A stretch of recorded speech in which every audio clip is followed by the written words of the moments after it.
So, it's interesting. My uncle asks me all the time, what are your hobbies? Because he didn't have kids. And I said, your nieces are my hobby.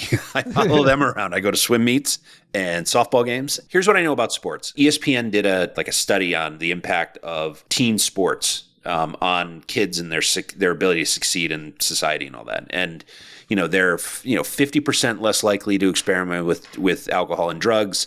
They have a half grade point average higher than their peers just because they want to keep playing. They tend to have safer driving records. I mean, it's just line item after line item after line item after line item of how good it is for kids.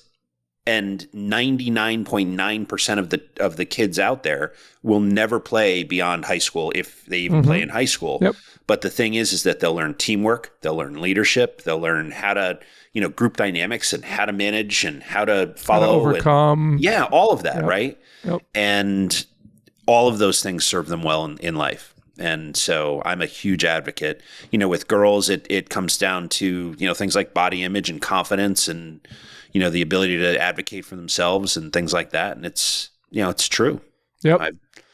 I mean, I look back on, whether it was Little League when I was young or then playing football and then playing basketball in high school and being terrible at it, but played anyway, and running track. It was track and football for me, and baseball in high school. Didn't have a team. We had a legion team that I played a little bit on, but more in middle school and baseball. But there's so much that you learn, and you don't even, because you're having fun, or when you're losing, you're not having fun, but then you got to come back and play some more. Like there's things that translate to life that, and the one sad thing about it is that a lot of times with sports, especially in high school, is it becomes, and I've noticed this outside looking in now as an adult, kind of seeing our local, in a medium-sized town with a bigger school. I grew up in a really small town with a small school, that there's this dynamic of they start really young and they put them on, kids join leagues, and then they cherry pick the best ones and put them on these special leagues. Yep. They call them, in our town in Manitowoc, they call them juniorships. Probably great programs, hardworking people that put a lot of time, energy, effort, investing into these kids. But so you take people at a very young age that show, aptitude, and you pour into them because you think they're going to be the best outcome in the end. Right. When that's not always the case, especially in sports. It's the one that have to work super hard for long years that end up overcoming the ones that have some natural talent. Right. And I see a lot of kids, they turn it off, and they're just like, you know what? I don't get to play anyway, or I just get to sit and watch, or I'm just, they think I'm a scrub. So, or I didn't get picked for the good team. So I guess I'm just going to go play Fortnite now. Yeah.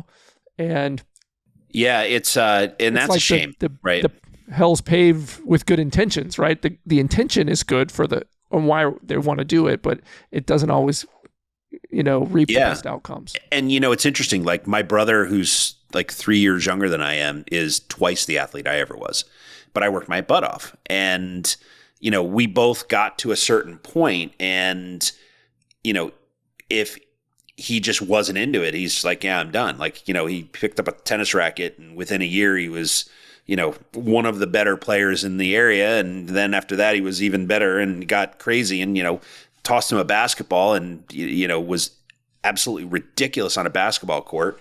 And, me, I'm the guy who, trying really hard, and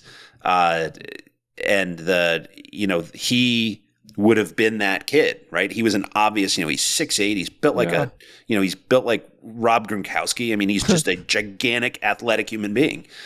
And you look at him, you look at me, he's by far the better athlete. But, I worked my butt off and got to a certain point till the point where I couldn't play anymore. But, when you're picking those kids at 6, 7, 8 years old, you will 100% of the time miss one or two of those kids. Yeah. I mean, the obvious ones are easy to spot. There was a kid, very good friends of ours, but she was, 2 inches taller, a stride faster, understood the geometry of any game she played better than anybody else on the field at 7. Division I player, potentially a professional player, she's a basketball player. She's now 6'2" and can jump out of the gym. And as soon as her feet hit the ground, she can hit the jump shot. And she's tough as nails. And she's 16 years old. And I'm pretty sure if I got on a court with her, she'd hand me my head. And so those kids are easy to spot, right? But it's the kid who's 5'4" at the same, at in 8th grade, and they've already been pushed to the side. But turns out that 5'4" kid grows 10 inches, and now he's 6'2" as a freshman, right? And that point guard is actually still a point guard, but now he's 6'2", and he's not done growing, right? Yep. I played high school ball with a kid. I didn't play on the same team with him, but he played at our local rival. You may remember, he was a Buck, Vinny Baker. Yeah, Baker, for sure. Vin Baker grew up in Old Saybrook, Connecticut. Okay. Great kid. When I played against him, so I'm like in high school, I was probably 6'2", 6'3". He might have been 6'4", 6'5", right? Okay. And he was good, but the kid that I think he was a year younger than I am. So the kid that played for Old Saybrook was really good, like all conference. I mean, he was a really good player. Goes to Hartford and grows, 6 inches. So the next time I graduated from high school, I went off to my school. He went to UHart, I think. Next time I saw him, he was getting drafted, and he was 6'11", and he was gigantic, and and he was pretty damn good. And you would have missed that kid, and he was special, right? Yep. So absolutely. When it's funny. I in 7th grade, I moved to a new town, small town called Stevenson, up in the UP of Michigan, and I was still growing. And in 8th grade, I hit 6'2", and it was me and one other person, actually 2 other people. One other person, Nathan Anderson and Kevin Schwartz. We were the 3 tallest kids at that time. Mm-hmm. I stopped growing. I always thought I was going to keep growing. I bought a pair of 13 shoes because I thought my parents thought my feet were going to keep growing. I stopped. That was it. 6'2" was it. So 2 pairs of socks it was. A year and a half was 6'8". Yeah. And phenomenal athlete, big-hearted guy.